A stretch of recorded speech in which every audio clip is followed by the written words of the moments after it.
You're listening to Technado. Welcome to another exciting, riveting episode of Technado. I sounded really sarcastic, but I do mean it. I do mean it. Another thrilling, exciting adventure. Blow your mind.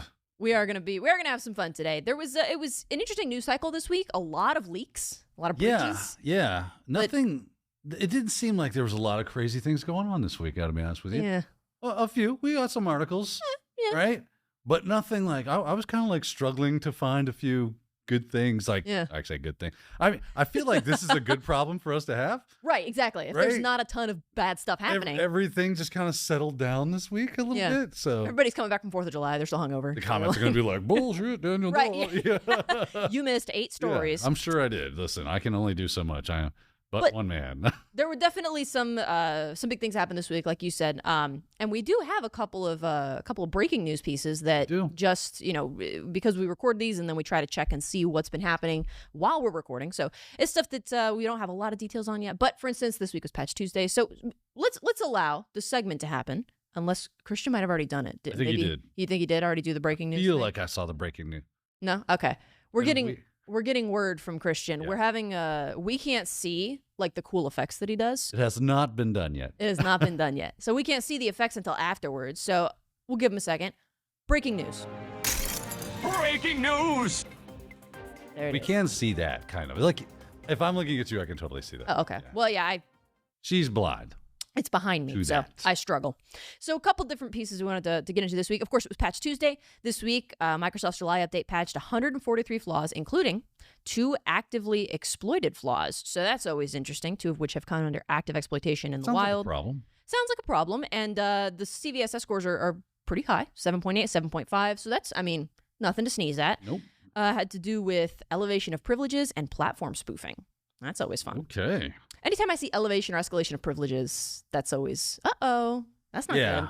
Well, you got to think also those are going to be, privilege escalation is going to usually be in a post-exploitation environment. Right. They've already gained access. You've already got real problems. Now they're just looking to continue the damage at this point and have more control, more capabilities inside of your system than they already do. And so it's good for us to go ahead and patch those things up. It's funny. You read a lot of these articles, especially when it comes to these patches that get released, Microsoft has Patch Tuesday, and you look through them. Now, we do point out that there are 2 actively exploited things so patching is a good idea at this point. But a lot of times, and if you look through this article specifically, it does it as well. There's 143. 143, and it's like an attacker could potentially do X. An attacker could possibly commit Y. And it's like, okay, but you already found the vulnerability and made a patch for it before that was public knowledge. Yeah. So yes, we should patch for it. And we are, because Microsoft kind of heavy-handedly comes along, especially for the home user, and make sure that happens, which is a good thing. But your article is a little sensationalized at that point. Yeah. Right? I think that kind of seems to be the standard now. Yeah. Most things, it's like I'll see something and it's like 1 million people were affected, and I go in and look and it's like, okay, well, 1 million people had like one piece of data that was exposed. So technically they're affected, but it was like their email address that got exposed. It's a big deal that there's this gaping hole or whatever, but we found it and fixed it before anybody knew about it. Right. Right. Yeah. Or I know. Yeah. So listen, I'm speaking in generalities here. There could be some crazy APT out there going crazy on that. But for the most part, we'd probably, you get what I'm saying? I get what you're saying. It feels like you're yes, you should patch. I guess because there's so many, those would be the ones to highlight if they're gonna specifically call out any. They did call out a couple others that were, they were publicly known at the time of release, so they were already known. A side channel attack called Fetch Bench, which is a fun name. It'd be really easy to botch that one.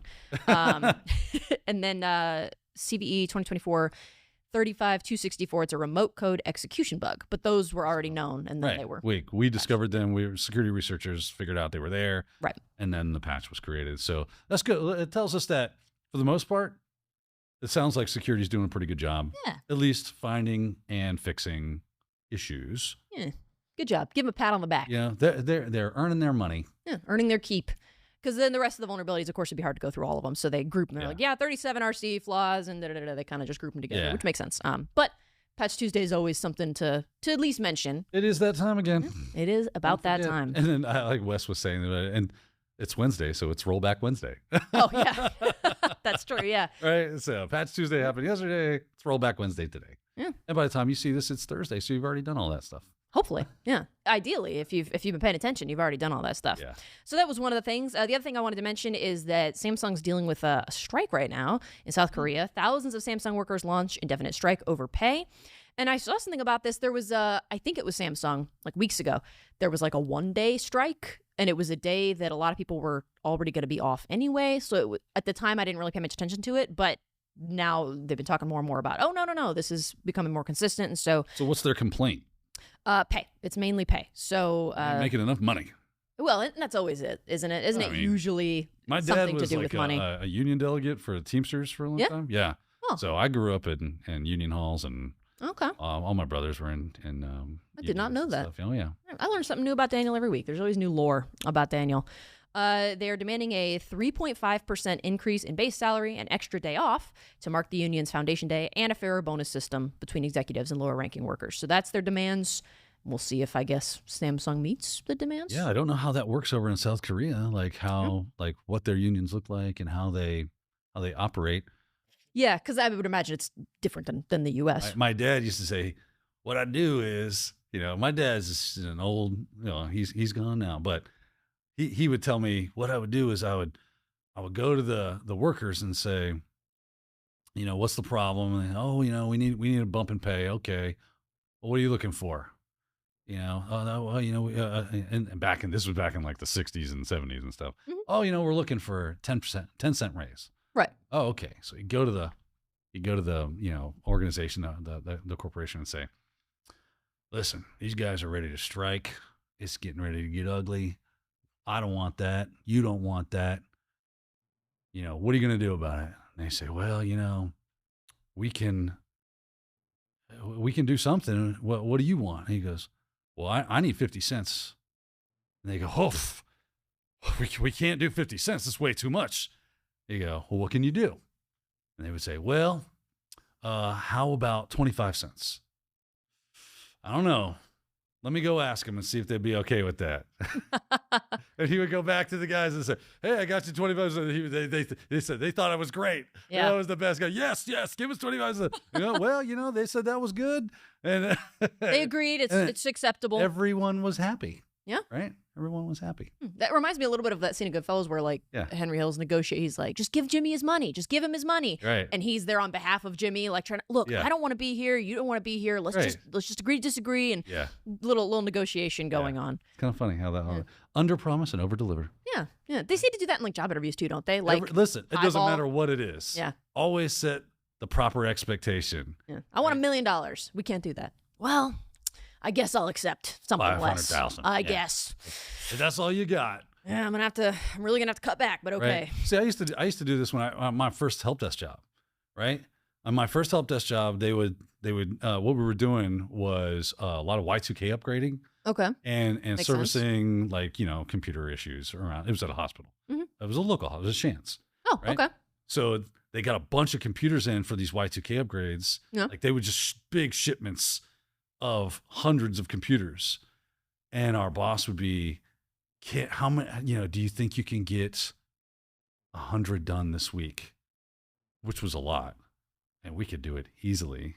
And I would go, that's a lot, but we're going to work hard for you. See what we can do. Yeah. And he goes, well, how long do you think it's going to take? Can you do it this week? And I go, listen, I really think it's going to take 2 weeks. Oh, okay. If you can get it done in 2 weeks, that'll be fine. And then I would come in at a week and go, we really killed it, but we didn't. Right. But listen, if it's like hiccups happened and we weren't expecting something that occurred, we now had a week worth of buffer. And if we got it done in 2 weeks, we hit the expectation. And they were happy because we set the expectation at something that was reasonable. And then anything we got that was under that, we looked like superheroes. Yeah. Right? which we know we could easily do unless something came in and then we knew we could hit the set expectation. This is how this is done. I feel like that's smart too, because like if you go above and beyond, then it's like that becomes the norm. And so then you keep exceeding, and then eventually it's like, well, I'm working at max capacity, and now this is what you think is the bare minimum. You should always set in a little buffer of time for things that could go wrong that you cannot foresee, and for your own prevention of your burnout. There was what was that movie about the oil rig that in the Gulf of Mexico, and it had Mark Wahlberg in it. And he talked about how you're trying to land the plane at the exact moment it runs out of fuel. Deepwater Horizon? Yes, Deepwater Horizon. That was it. He's like, that's what he was telling the executives. You're trying to land the plane at exactly the moment it runs out of fuel. Cutting it a little close. This is not a good strategy. Do not do that. Anyway, strike, union strike. It was a fun little aside there. Yeah. And then we won't go into detail on it because they're doing it right now, but they're having their second Galaxy Unpacked event. Samsung is. So they're announcing specs about new It'll be interesting to see how this affects tech. Yeah. Right? Like, will this there? Because according to this article, they're saying that the workers are trying to impact chip production. Yeah. And Samsung is being like, not on my watch, it won't. Mm-hmm. And we'll see who's going to win that battle. Yeah, who's going to hold out longer? Who's going to wait out longer? So that's all I had for breaking news. Unless you had anything else, I think that was pretty much all. I didn't expect to go on that ride. I got to be honest with you. You got to like recalibrate now. Yeah, I'm just talking. That's what makes it fun. Just talking. Just talking. Just shut up. You're always talking. Always talking. So beyond the breaking news just from today and from yesterday, another big story this week. Getting into our articles that we've selected. RockU 2024 compilation containing 10 billion passwords was leaked online. That's no small amount of passwords, Daniel, if I'm not mistaken. Seems like a lot. Seems like a lot. Yeah. So are you familiar with RockU? I feel like when we do some of our episodes on like when you're showing password cracking and stuff, that's one of the like lists that you mentioned. It's kind of like the de facto, right? Yeah. The RockU list is like the list for a lot of things. I can see why. Password cracking being one of them. So RockU was like a website, I want to believe. Okay. And it's been a while since I've been down the history of how RockU became a thing in the security world. But ultimately, it was a massive database of usernames and passwords that got leaked. And I'll say the cool thing, I'm using that word very loosely. Right. The interesting thing about that was it gave us some insights on how people create passwords and what they're using and how they think when they're creating passwords. So you get to analyze that and use it really well. And of course, it is also a legitimate list of usernames and passwords. And now you can do things like credential stuffing and brute forcing and having a good time with that action right there. It continues to evolve. It continues to, and as new breaches come along and everything, it just grows and grows and grows. And now we're at 10 billion passwords. I know this isn't super like relevant to what was posted. I just think it's funny that it was posted on July 4th by user Obamacare. Yeah, I saw that too. It was like, Obama. Obama did what? Whoa, Barack. Dude. This is a little overkill. A little overkill. You need to calm down, son. So like you said, this is a collection of real world passwords. So probably a lot of them are like the common, 1, 2, 3, 4, 5, 6, and that kind of stuff that we see. Sure. Even though year after year after year, it's like change your password, make them stronger. You always see stuff like that pop up. Yeah, this just makes it a whole lot, more effective to do like dictionary attacks. Yeah, right. That's true. Because it's highly likely that there is a lot of password reuse. So credential stuffing is always a problem, and this is why we shouldn't be using the same password. So if someone got this RockU list, maybe they get access to one thing, but they shouldn't have access to everything. And you should have 2FA, right? Yeah. Or even better, go with some sort of token or like a Titan key or a YubiKey or something to that effect. And now it's even harder, right? You got to have multi-factor enabled, because then if they just have a username and password and you're not using that username and password anywhere else, you're much safer. Right. Not saying you're completely safe. You might get a little notification that says like, hey, press this to log in or authenticate, and then you've got an indicator. Hell no. You know what's funny is that works too. Because people will just be like, okay. They just click okay, because the attacker will be like, well, I got a good username and password. I'll just keep spamming the hell out of someone. They call that an MFA bomb? Well, MFA bomb or something? Yeah, where they just are constantly hitting your phone with, please do this, please do this, please do this. And people just get upset and go, whatever. Yeah, I'm tired of this. Bruh, if I'm getting that, my heart is going to jump out of my throat. And I'm running to my computer. I'm changing every password. I am changing passwords. Like, whatever the hell that is, the password is getting changed. Yeah. If I start getting nothing but notifications about, hey, click this to allow, click this to allow, click this to allow. Are you logging in? Are you logging in? Is this you? Is this you? I don't care if it's 3 a.m. I am out of bed and my laptop's opening up. Yeah. And I'm changing that password. Why take the chance? You That's might what's as up. well. Yeah. I did think it was nice that they had. I know there's like have I been pwned and stuff where you can check if your information's appeared in like a leak. But specifically, they had one that you can check for like if your email or phone has been leaked, but another one where you can specifically check if your password has been leaked. And because you're providing it without like a username or email or anything, it's just the password by itself. So like, I don't know, let's just say password. I am typing password. I'm not. This is not a real password I use. And let's see. Oh no, it's been leaked. Oh, I can't. Would never have guessed that had been leaked. You know what? Try password 1. Oh. Yeah, that's going to be way password more. Password 1. You got to know. Oh, and that was that more times? No. Throw an exclamation point on the end of there. There you go. You're good to go now. Ah, son of a spring 2025. I did try it with like, maybe spring 2025 already. People are ahead of the curve. It's not even 2025 yet. Listen, because that is a known pattern of people, how they create passwords.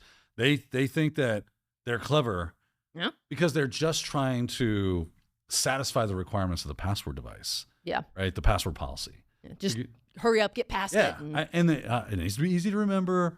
Yeah. Right? So this is the failing behind password. We talked kind of a little bit about this last week. That's why it is better if you couple that with some sort of multi-factor. And if you then are using a solid password manager that can generate secure passwords that you don't need to remember, just let it. And yes, I understand. Listen, we cannot cover everything. Please understand that we're just talking here. We're just kind of riffing off the top of our heads. Yeah.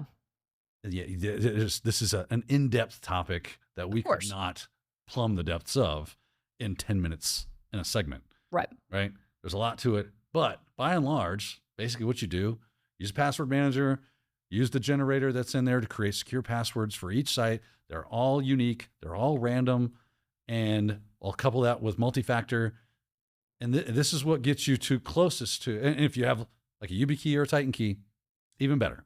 Yeah. I'm like the annoying friend and relative now that like at family gatherings or whatever, that if somebody's talking about, I got to put in my password, and I'm like, you really should be using a password manager. I'm telling you, I am like the irritating, like, okay, I get it. Yeah. I get it. You like your password manager. I'm not doing that. You've had a religious experience. I have. Now that I'm using one, you are sharing the password gospel with everyone. I used to keep them in my planner. I can't believe now that I did that because I take my planner with me everywhere, but like it could easily get lost. So one of the favorite items for if you're doing like dumpster diving is those desktop calendars. Yeah. Because people write their passwords and stuff in the margins.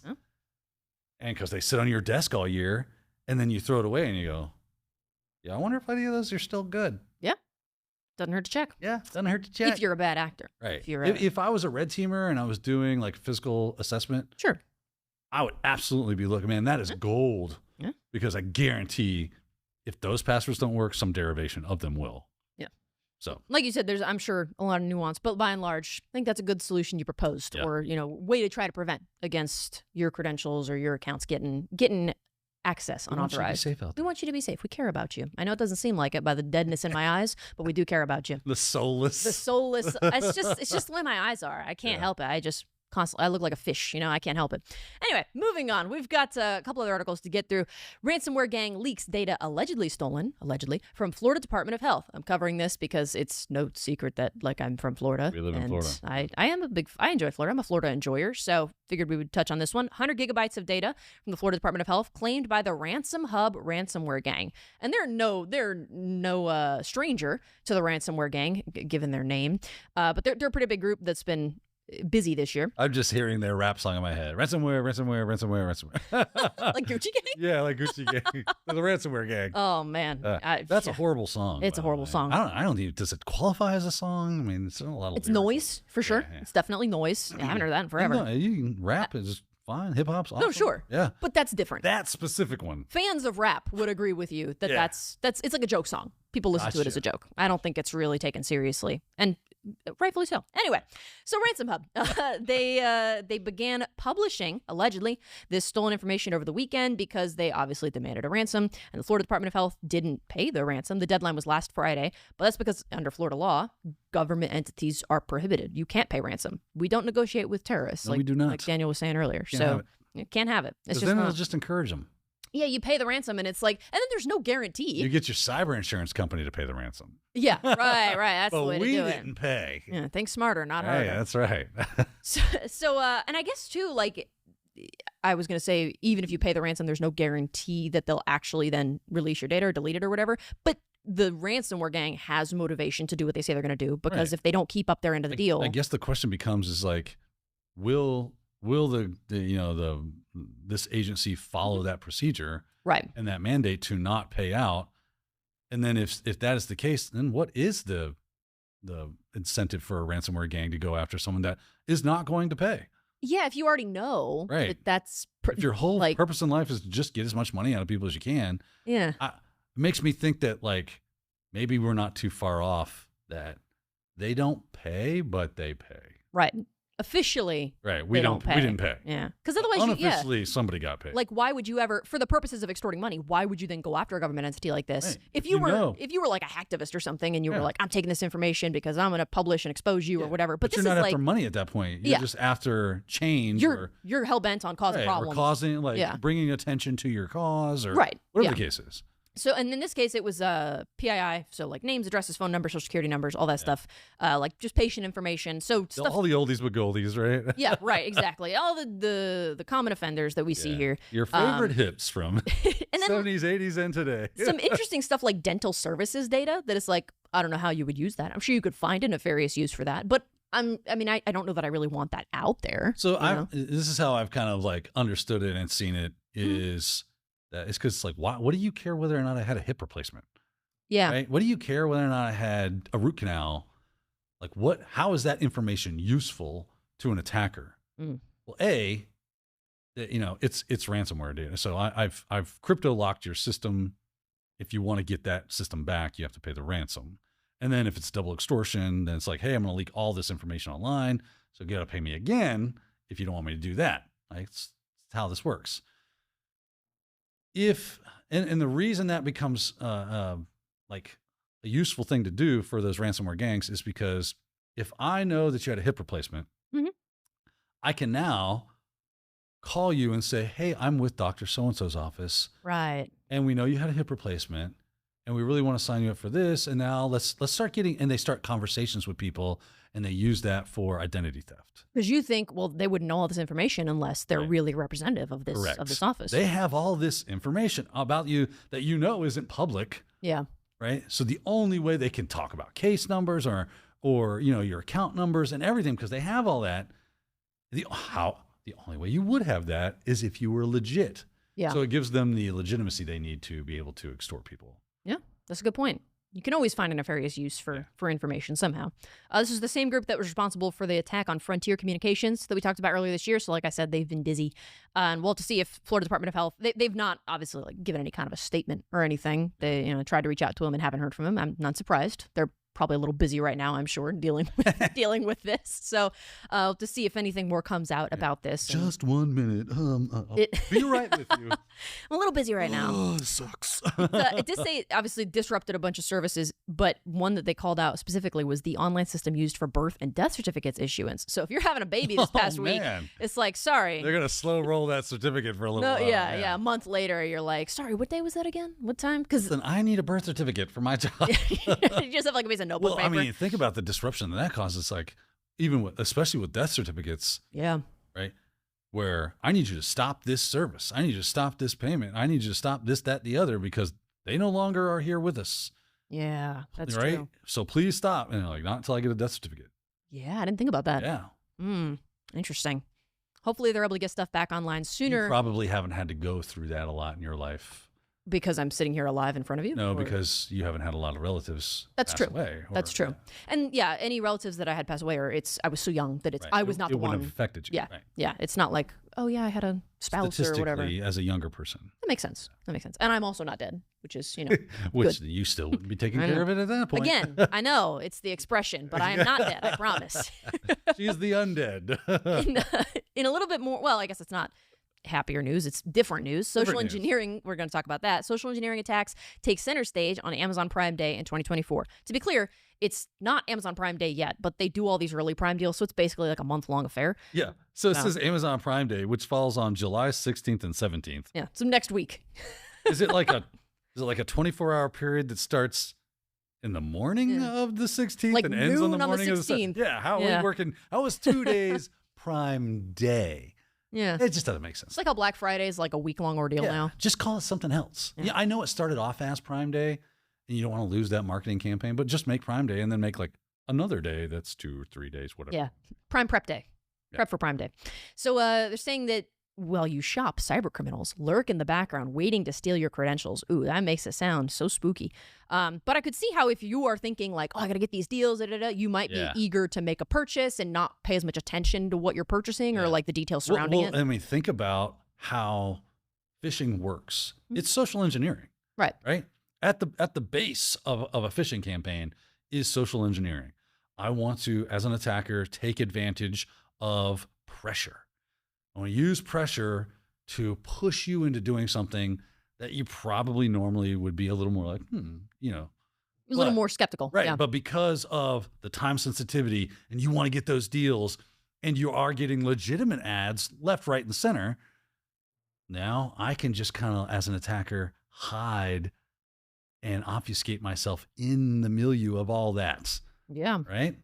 I get to blend into that traffic and make that deal that looks just right. And if I'm doing my job as someone that's using a phishing campaign, that's what I'm doing. I'm not going like, hey, buy a car for $4. Yeah. Right? You make it reasonably like, oh man, that's the sweetest deal. And yet it's not unbelievable. Right? Those are the best fishes. I shouldn't be telling you this. Right. Well, now you know. Yeah. Now you know that if you see something that's like, that's just too good to be true, but it looks MacBook legit. Pros for $200. That's too good to be true. That's never going to happen. Anthony was telling me about how I think it was a relative of his that got scammed because she saw a deal for like a kayak or something for a ridiculously cheap amount of money, $50 or something. And she was like, this is a great deal, and paid it. And no crap. She did receive something in the mail. It was a postcard of a kayak. So they did send her, I think, the picture that she thought. Man. So, that's like, talk about adding insult to injury. So it looked, she was like, this apparently looked legit, and too good to be true. I gotta grab it while I can. And they did send her something. Yeah. It's just not what she... I guarantee in the fine print of that ad, it says that's what we're sending you. Yeah. She thought it said the kayak pictured, and it said the picture of the kayak. That's what she was receiving. So anyway, I may have I don't know what relative of his it was, but just thought that was interesting that somebody we know. Goodness gracious. It's the people closest to us. So this is why we talk about this stuff, so that you know and you can stay vigilant. And then they also listed some Amazon websites, some fraudulent Amazon websites. Like typo squatted stuff. And stuff that like Amazon onboarding, which is interesting. I would think like if I'm an employee of Amazon maybe, but a lot of times if you're not paying attention to the URL. You just see the Amazon in it. And you think, okay. A lot of people just see that and their brain goes, cool, legit. Yeah. Right? So, yeah. Or the specifically targeting like unique URLs to like different countries. So like Amazon Indo, Amazon MXC that are like the Amazon Mexico domains. Yeah. So something to look out for. Pay attention to the URLs that you're clicking You got to on. be very, very... Scrupulous? Yes, scrupulous. Thank you. That was exactly the word I was looking for. Oh, same wavelength. That's the one time that'll happen today. Yeah. And then phishing attempts, like you said. So credential harvesting, phishing attempts, and they've got some tips here for how to avoid scammers, about checking URLs, using strong passwords, all the regular things that hopefully you're doing anyway. Yep. But especially surrounding an event like this where people are making a lot of purchases and trying to get good deals. No hate. This one. Think before you click. Yeah, I'm going to probably be making some Amazon Prime Day purchases, I'm sure, but it's just something to keep in mind if you're going to be partaking in that. So I'm glad you brought that one up because it's just good. It's a good PSA, right? Yeah, good PSA. Awareness. Enjoy Prime Day. Yeah. Prime Days, because it's really Prime Days. I thought that was like you imitating like a phone buzzing. No, I don't really. It's little onomatopoeia. But just be careful. Just be careful. And in other, I guess, related news as far as being careful about the stuff that you're picking up, the things you're purchasing, hackers are leaking, supposedly, 39,000 print-at-home Ticketmaster tickets for 154 events. Probably, if you've seen this, the big event name that's been highlighted is Taylor Swift. But there were other ones as well, Foo Fighters and Pearl Jam and other groups and events. Fish with a PH. I didn't know they were still touring. I know who they are. I just didn't know they were touring. That's like, I think my dad used to listen to them, like on the radio, whatever. 90s, I'm sure, like jam band. That would make sense. Yeah. It's and you may have, we talked about this, I think, but previously it was that they were leaking information and credentials and stuff, and now they are leaking barcodes for print-at-home tickets. But I was thinking about this earlier, like, oh, so people could just print out these barcodes that have leaked and then take them in. But I would think if, like, to combat this, maybe then as Ticketmaster, you start demanding then proof of purchase as well at the door. Like, okay, you've got a barcode for your print-at-home ticket. Let's see the receipt. Let's see the email confirmation that you bought it, kind of a thing. Yeah, I mean, how will that affect the efficiency of getting people into the venue? Yeah. Right? Will that make it such a hassle that people kind of go, I guess I'm not going, or maybe I go get a refund because I just want to deal with this? Yeah. Right? Yeah, a good point. I'm guessing it's all those things combined that is the pressure on Ticketmaster to pay these people the money they want. And this is the Taylor Swift thing. It was specifically last week over 150,000 Taylor Swift ticket barcodes, and they said we want 2 million for these. And this is the second instance where it's 39,000, and they're demanding 500,000. So yeah, I'm curious if Ticketmaster would, like you said, you shouldn't pay the ransom, but some companies do. So did we see? I didn't read how they actually made, what was the initial access into their systems, into Ticketmaster systems? That's a good point. If I had to guess, I would say it was a phishing campaign. Yeah. And somebody clicked a link, or it was credential stuffing, something. It's so funny to me how a lot of these big hacks, some of them are like legit, like we had a very recent software exploitation and they were able to make, their initial access through that. But a lot of times it's just somebody in the company clicked a link. Yeah. And then through that, they leveraged it to be able to get into the systems, and now they're crypto locked and everything's going haywire. Yeah. It amazes me that this is the world we live in. Back in my day. Yeah. And a lot of security, so pen tests, red team, what's the word? I'm losing my mind today. Yeah. Engagements. That's the word I'm looking for.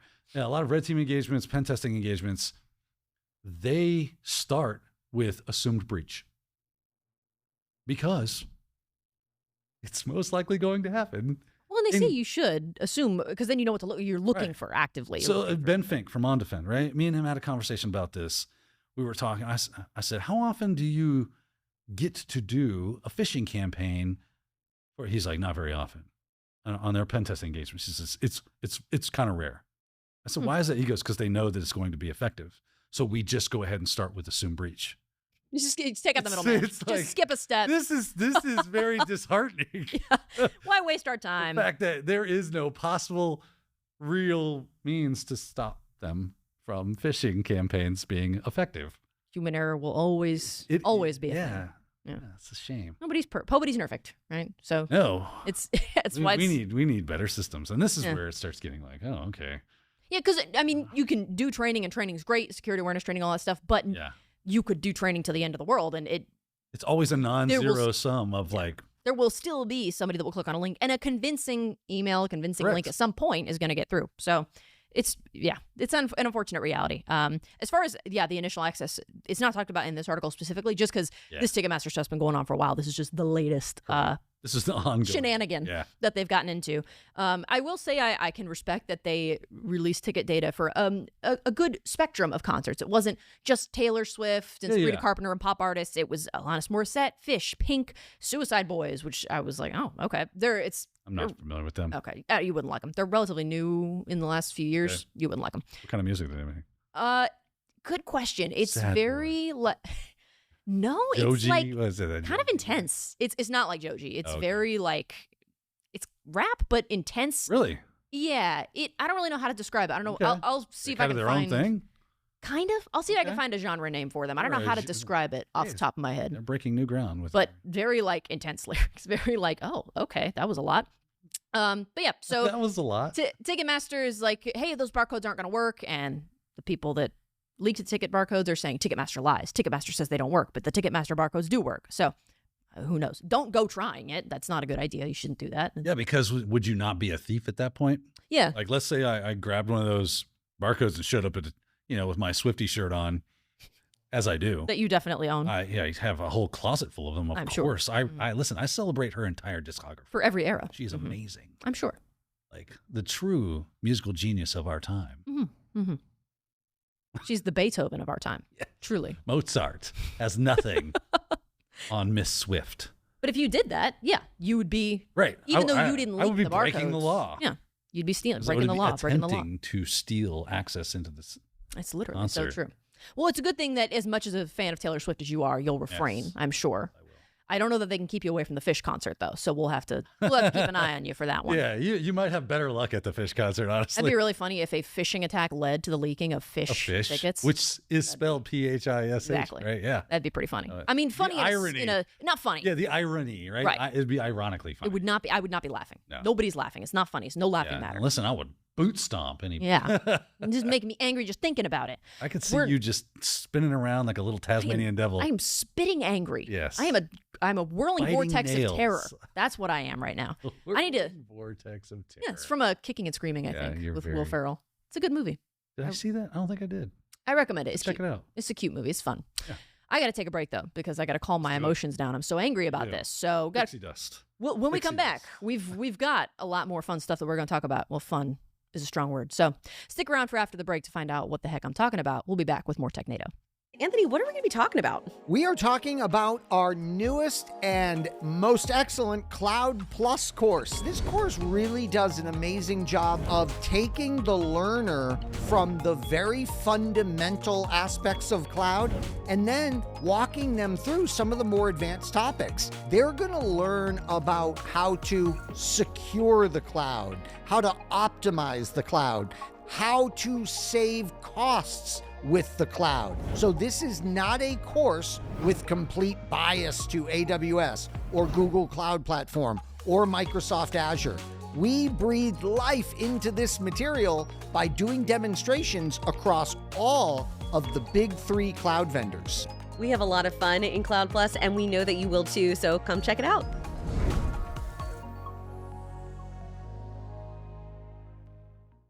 Welcome back for more Technado. Thanks for sticking with us through that break. Hopefully you're enjoying the episode so far. We would love to. Why are you laughing at me? Because I'm just thinking, like before the break, we said you were going to go through get a little pressure release. And then I went, welcome back. Yeah. I drank more of my Celsius and I got an energy boost. If there's anything like Daniel was saying earlier, any stories that you want us to cover, anything you feel like we missed, what you want to see in the future, leave a comment. We love to hear it. I heard that Spotify is rolling out comments on podcasts now. So they're trying to compete with YouTube a little bit. So if you are a Spotify, usually I say oh, go to the YouTube channel. If you're a Spotify enjoyer and you can comment there, feel free. I'll let our team that does the uploading there check the comments. Check the comments. Let us know if they do continue to roll that out. Maybe it'll fail as a feature, but hopefully it works out. And of course, subscribe if you haven't already so you never miss an episode in the future if you are enjoying the content so far. We got a couple more articles we're going to get into here. This is going to be an interesting one. Vishing fraudsters, those all sound like fake words, add physical intimidation to their arsenal. So it's not just manipulating emotions and, I really need your help. I'm a Nigerian prince and I need this money. Now it's manipulating your kneecap. That's the one way to put it. Yeah. They've announced the arrest, Europol has, of 54 people in connection with a vishing scam that has... Seems like a lot. It seems like a lot, a decent amount, in combination with social engineering tactics and physical threats. So this is a fun one. I don't know that this is a super common thing that you hear. Usually I feel like you would know more about this if this was common, but I don't hear about this very often, which is why I chose this article, which it's your standard fare of here comes the phone call. So they're kind of, notice they're talking about vishing. Yeah. Right. So they call you on the phone. It's voice phishing. And they say, hey, and they use social engineering tactics to try to elicit information out of you. And then they use that information to, do identity theft and X, Y, and Z, whatever, horrible thing that they decide to do that week. From there, So I think if I'm remembering correctly, and I see Sophia's kind of scouring the article right now, so you keep me on point.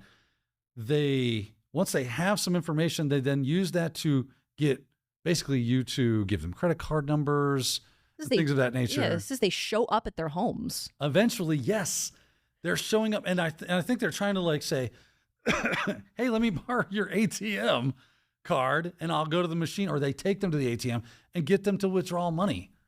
Isn't that just like, okay, take the vishing out of it. Yeah. If nobody called me ahead of time, if somebody just went up to my door at random and they were hoping to find somebody that was going to, I mean, if they just knocked on my door and then I opened it and they were like, give me your money, give me your bank card. Yeah. That's already, without the vishing, I feel like that's a crime that already exists. Like, even if somebody didn't vish to get my information ahead of time. I came and strong-armed you to the bank. Yeah. Even if you're not physically baiting me and or said, give me your card and your PIN. Yeah.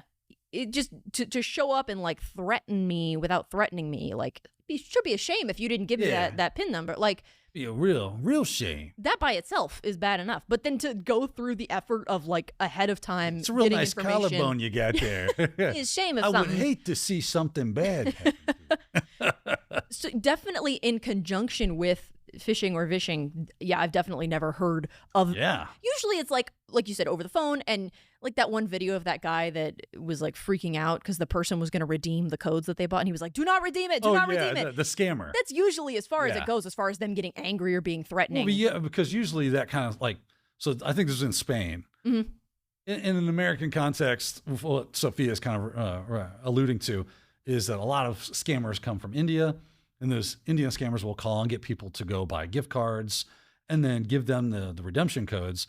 And someone was like trolling with them and go, "Oh, I'm going to go ahead and redeem that code." They're like, no, do that. I will redeem it. Yes, Do not redeem it. I will redeem it. They're like, "No, I'm typing it in. So redeem it." And they're just trolling them and having a good time. It's kind of funny to watch that happen. These people are basically just going, "Okay, we've got the right person." And then they show up on your doorstep, right, saying, "We are going to hurt you if you do not give us your card and your PIN number so that we can go take your money out." Because if you get a call and they're asking for information and you give them a name and an address, and then it occurs to you like, this is not legit. And even if you don't give them any financial information or anything that's super sensitive, it doesn't matter if they're engaging in this kind of a tactic because they've already got your address. So you don't, even if you're savvy enough to recognize this seems like a scam, if they've got your address, what are you going to do? If they show up and are like, "Give us your money, give us your card, whatever," you could be the most savvy person in the world. You know, I think in my mind there used to be a poem by a man. His name was Sam Colt.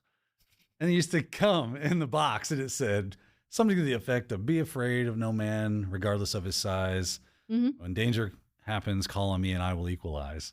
Yep. Mm-hmm. It's like, but nowadays we got like Ring cameras and things. So don't answer your door. I mean, I don't. Yeah.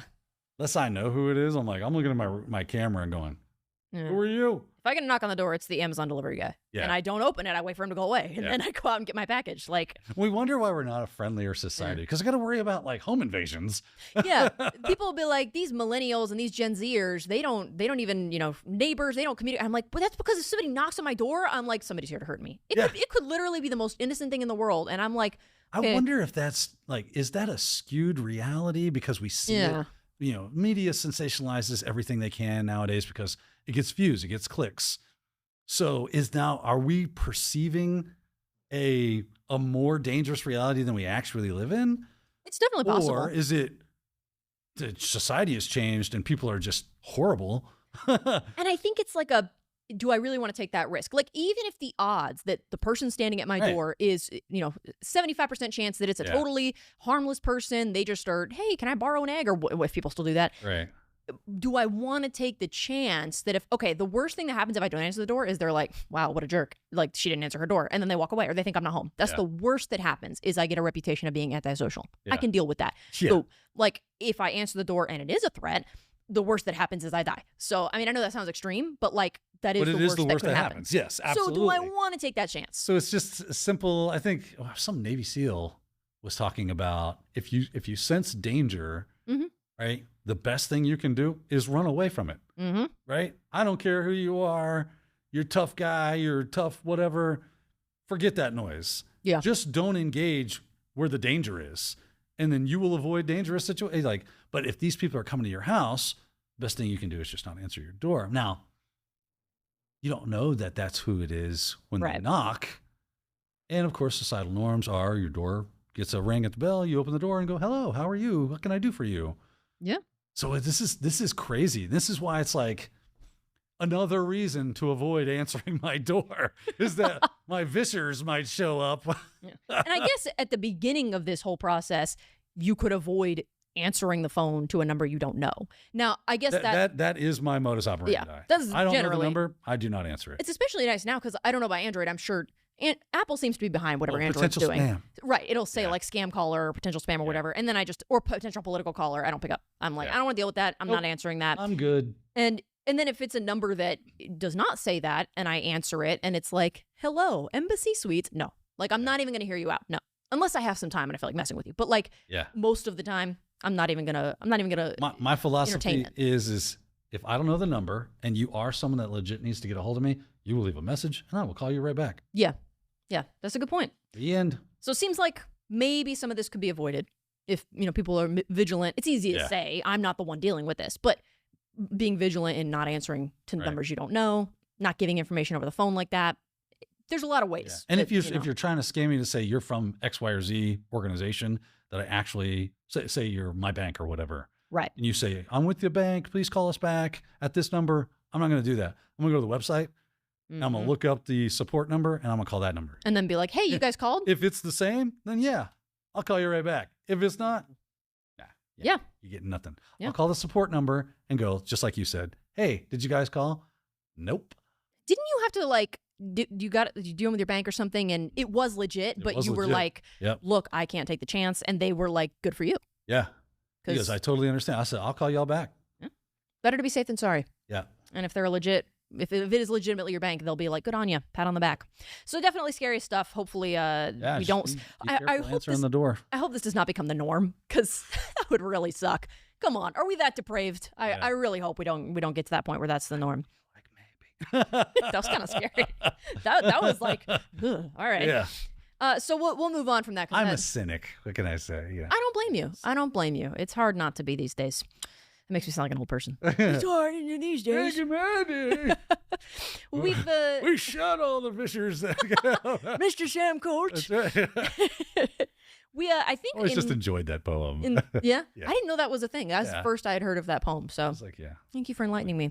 I feel like in the last several weeks we've mentioned Russia in some capacity, one way or another, whether we're talking about Kaspersky or whatever. So this week is no exception. Russia is forcing Apple to remove dozens of VPN apps from the App Store. Literally 2 dozen. Literally 2 dozen. Literally 2 dozen. Such a weird. I know, thing. I know. It's such to me. You wouldn't get it. You literally wouldn't get it. Yeah. They've removed 25 virtual private network apps from the Russian App Store at the request of Roskomnadzor. Yeah. RDOG. We'll call him that. RDOG, Russia's telecommunications watchdog. And this is as a result of these apps are like against the law in Russia. But this is not new. I think it was back in like 2018 or 2019 that this has been, into law in 2017. Putin signed a bill banning VPNs, proxies, and Tor in July 2017, but they didn't try to enforce it until a couple of years later. And so now they're going after Apple and being like, you need to remove these from the Russian App Store because our citizens cannot have these. And the reason that I wanted to talk about this is that, because it's like, okay, they're removing the apps from the App Store. These kind of apps are against the law in Russia. Seems pretty cut and dry. I would say, I feel like we talked before about how like legality does not necessarily mean morality, right? Correct. So I personally think, and I'm sure a lot of people would agree with me, you should be allowed to visit, use VPNs if you want to and visit websites and da-da-da-da. It's funny how a lot of people make that argument. Like, it's legal. That doesn't mean it's right. Exactly. Like slavery was legal at one point. That doesn't mean it was right. It was horrible and it should never have existed. So like these types of apps, these VPNs and proxies and things are banned in Russia so that Russian citizens can't access, because they don't want them using a VPN to access websites that are blocked in Russia, right? I don't think that's right. I don't think that's okay that that's a law in Russia. This is my personal opinion. I don't live there. I'm not a citizen of Russia. But I don't think it's right that, you should be controlling the flow of information like that, right? That's not new, though. Yeah. So I guess that it's the idea that like, okay, just because this is a law in Russia, it doesn't mean that I'm going to be like, well, good on Apple for good on Russia for enforcing this, good on Apple for doing this. I still don't think it's a good thing. It's just that legally, this is what they're supposed to do. This is what they have to do. So they have to comply. Yeah, it's just the way it is. I'm looking at the censorship map, the internet censorship map. It's weird. So in the green is least censored. So the things that are greener are less censored, and the things that are orange and red are most censored. It's weird how like the map is basically divided. Yeah. With a very little like in between. Yeah, that's true. Right? And it kind of moves that way across. Except for this, it's Venezuela. Yeah, makes sense. That makes sense. That does track. That absolutely makes sense. But we see in Russia, it's not as red as it could be, but it's pretty red. China really kicking ass. Yeah. The big red firewall, as they call it. Going, you will not see what we do not want you to see. But Russia's, I think China's onto something. maybe we should follow suit. And doesn't surprise me. Allowing for VPN access is obviously a circumvention of those controls. So they do not want that to occur. And therefore, they're kicking people, VPN companies out of business because they don't want you doing that. Yeah. So, I mean, I don't know if we have any like Russian viewers or if we're banned in Russia, but if access to Technado is blocked in Russia because I don't know. So I had a student, my family will host Chinese students. Yeah, right. Usually once a year. And it's really interesting to talk to especially when they're a little bit older and, they have a little more experience with life and politics and things of that nature. And one of my students we talked about, she loved China. She was a huge, was a patriot to her country. And it was but it was really good conversation. But one thing she asked me when she found out what I did for a living was, can you teach me about VPNs? Oh. And I was like, really? Why is that? She's like, well, oh man, here's the thing. I go, so you think maybe your government overreaches a little too far? She said, yeah, too much, a little too much. She talked about comedians disappearing because this guy got she told me this well-known comedian got drunk at a bar and he got up and did a stand-up set drunk and he said a thing or two and it got cell phoned. Ooh. And he just disappeared one day and no one ever saw or heard from him again. Very 1984. Yeah. I was like, that is some scary stuff right there.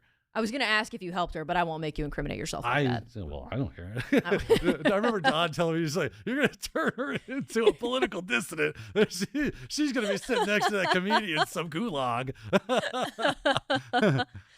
I'm an American. I believe in American values. Yeah, do your part. Yeah, they can't extradite you from you're an accomplice to that crime. Get me, China, come and get me.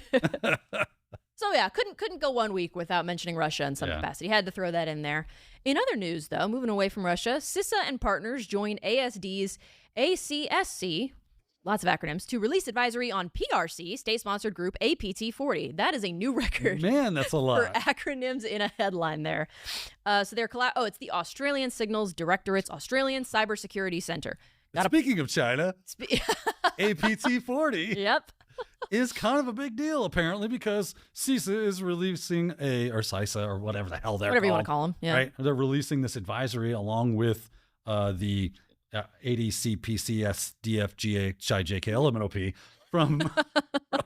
Hey, you really got to pare that down, guys. Come on. That's a lot. From Australia. That's the word. It was eluding me. Like I said, losing my mind today. Welcome to the de-evolution of Daniel's brain. Allow it. Just this once we'll allow it. It's fun to watch. But so this is the National Security Agency, the FBI, UK's National Cybersecurity Center, the Canadian Centre for Cybersecurity, so the CCCS, New Zealand's National Cybersecurity Center, German Federal Intelligence Service, and Federal Office of the Protection of the Constitution. Good night. That is a lot. What else do we got here? The Republic of Korea's National Intelligence Service. I would assume that is South Korea. And Japan's National Center for Incident Response and Strategy for Cybersecurity. A lot of them getting together saying, hey, APT40, kind of a problem right now. You need to kind of keep a lookout. I saw this in every major news outlet. So I thought, it seems to be a big deal. Seems to be relevant. Probably a good idea to just mention it for those of you watching at home. it might be relevant to you. Yeah. You need to be aware that. So start looking into, if you're doing threat modeling at all, you might want to look at how APT40 kind of does their thing and see if that's going to affect you one way or the other.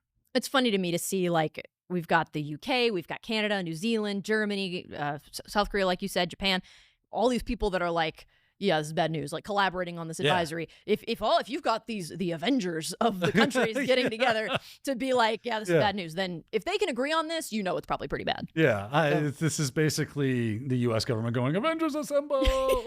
Exactly. We have a real threat. The kaiju that is the CCP has apparently lost their minds. And they've got some aliases: Kryptonite Panda, Gingham Typhoon, Leviathan. Bronze Mohawk is one of them. I love that one. These all sound to me like Fortnite skins. Like, yeah, I bought the Kryptonite Panda this weekend. And, did you? Awesome, man! I've been wanting to get that new emote called the Bronze Mohawk. Like, that just sounds to me like Fortnite speak. I know that. Man, people are gonna be like, "No way, you just said that." I'm gonna get some hate for that. Absolutely, it's okay though. Just said that. It's okay though. I'll be a Fortnite sympathizer. Deal with it. Just for today, I'll be a Fortnite sympathizer. But you're right, this is definitely relevant, and this did pop up a lot in like news cycles this week. So I thought, thank you for bringing it up. Can't leave that on the table. Cannot leave that on the table. And speaking of Fortnite and other video game related, I wore my gamer earrings today. I see you got the DMGs. I do. I couldn't not talk about something gaming related.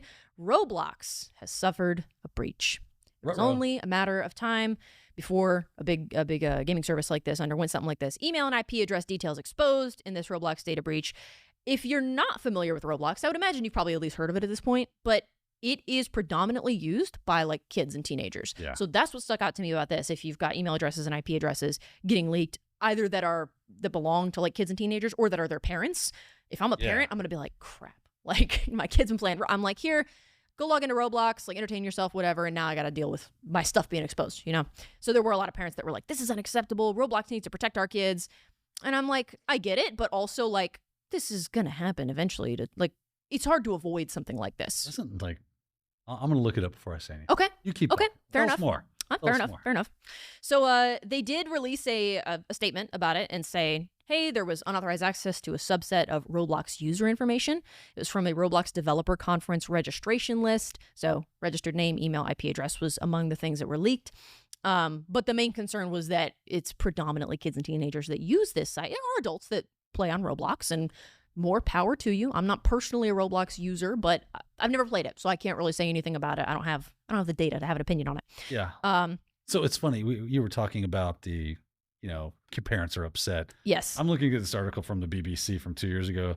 Warning, this article contains text and images of a schmexual nature. And it's talking about Roblox and how they have a problem. Right? Yeah. It's like, did we not? And apparently for at least 2 years, we've known about that. And now you're mad? It's not a good thing, obviously. I don't know that it's necessarily surprising that you get people like that are doing and saying things. I can't even read. Don't show my screen. No, yeah, no. Right? I can't even read. I think because even in like chat rooms and stuff online where you wouldn't think there'd be a ton of kids, there are always going to be people targeting kids that are trying to target kids. I tell this to my wife all the time. Where there are children, there are predators. And even areas, because that's their prey, and they got to go. Yeah. If you can see this even in areas like sites like Omegle, where there should not be kids on Omegle, but there are always going to be people targeting kids, even in an area that's not meant for kids. So on a site like Roblox, where it was originally intended for children and teenagers, it's going to be flooded with people that are looking to take advantage and lure kids and stuff. So I don't think it's surprising. Right. It's not a good thing. I'm not saying you should be able to let your kids play Roblox or whatever, but as a parent, I'm a parent. I have 3 kids. Man, it is my job to protect them. Yeah. They are immature and do not understand. That's why they can get easily taken advantage of. So we have to step in and do a really good job of like monitoring and helping and being there to make sure that they are safe. Yeah. So even beyond the issue of just safety in services like this, in this case with this breach, of course, the primary concerns are going to be phishing attacks and identity against theft. your children. Because if they are using their own email accounts, and now those have been compromised, they're going to start receiving phishing accounts. And God knows where that's going to pop up, like where that information is going to get sold to or leaked to or whatever, who's going to utilize that. And knowing that Roblox, think in the mind of a predator, oh, I now have better bait to catch what I'm going for, right? Yeah. This is a problem. It just makes the job a little easier. As a parent, I would be super concerned about this. Yeah. Yeah, absolutely. My kids aren't on Roblox, so. Okay, fair enough. Yeah. Fair enough. So this particular breach is, you're good. I would be freaking out. My kids' accounts would be smoked at this point. Yeah. And their email addresses smoked. Yeah, I don't blame you. Everything smoked. Anything associated with this, I would smoke it. I'd be concerned. I mean, I'm not a kid, and even if I was on Roblox, I'd be like, oh, that sucks. Like my email address, my IP address. Like, dang it, now I got to go in and reset passwords and whatever just to be safe. So anyway, us as adults have a hard enough time. Right, dealing with phishing attempts and whatnot. Much less when kids are involved. Man, kids have no chance. Yeah. You kids have no chance. Yeah, it is a one-sided fist fight, man. That is. Yeah. So if you're on Roblox, if you're a kid on Roblox, or if you're a parent that has a kid on Roblox, this is something to keep in mind. Maybe you've already heard of it, but this is something to keep in mind for sure. Offline games is where it's at. Yeah. Board games, honestly. Right. Bring back board games. Put the family together, sit at the table, talk. I'm not saying you got to play Monopoly. I understand that can be a relationship ruiner. Yeah, it will. It will. Definitely. You don't have to play Uno and then destroy lives, but there are fun. Clue. Play some Clue. One. It's a nice slow pace, and it's like you have to use logic, and it teaches good thinking, critical thinking skills to your kids and yourself. That's a good point. Yeah, I'm gonna start arguing for us to play Clue more at my family gatherings. Clue is good. Nobody ever wants to play board games anymore. They have a Simpsons edition, which we have. Do they actually? Yeah. That's pretty funny. Yeah. I think that's pretty much going to do it. That's I guess that's also gaming news, talking about Clue. Yeah. But wanted to wrap it up with that piece from Roblox just as a little PSA.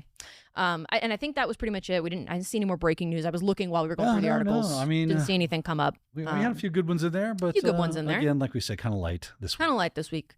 Quick update really quick. I think I mentioned it last week, but as of the day that this episode's airing, Thursday the 11th, I guess, we do have a webinar today at 2 p.m. Not today, tomorrow. Well, the day that the episode's releasing. That's what I'm saying. Yes. The day that it's released on the 11th, we'll have a webinar at 2 p.m. Eastern time with Patrick Gorman, InfoSec Pat. InfoSec Pat. It's going to be a good time. It's my dog, man. So we met at B-Sides Tampa. I'm wearing my B-Sides Tampa 20. This was the 2020 B-Sides Tampa. I was there.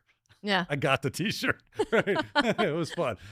Before disaster struck. It was like literally weeks before COVID, and it hit in Hillsborough County, which is where Tampa is. Yeah. Anywho, I got to meet him at B-Sides Tampa this year, and we just hit it off, man. He's a super good guy, has done a lot of cool stuff. He's got a great YouTube channel. He does a lot to help people in the community, try to get into the community and get into their first cyber job. So it ought to be really good to have him on and have him be able to ask questions or answer questions for people out there that are looking to get some information about what they can do to get into the career or advance their career and that kind of stuff. It'll be a lot of good stuff. Yeah, absolutely. Bring your questions. Please bring your questions. It's going to be a super smart guy. And it'll be here in this studio, I think. It's going to be a good time. I hadn't met Patrick until HackSpaceCon this year. HackSpaceCon, yeah. I had seen him on LinkedIn and stuff, but I hadn't met him until this year. That's also where we met our last guest, Jacob Swazinski. I'm wearing Swiss the merch. Security.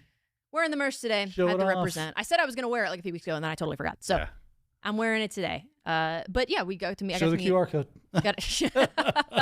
No, I don't need to be doing that. I don't need to do a 360. Yeah. But yeah, we'll get a chance to chat with Patrick a little bit more at length tomorrow. And like Daniel said. What are you talking about, a 360? Oh, I thought you said on the back. No. Yeah.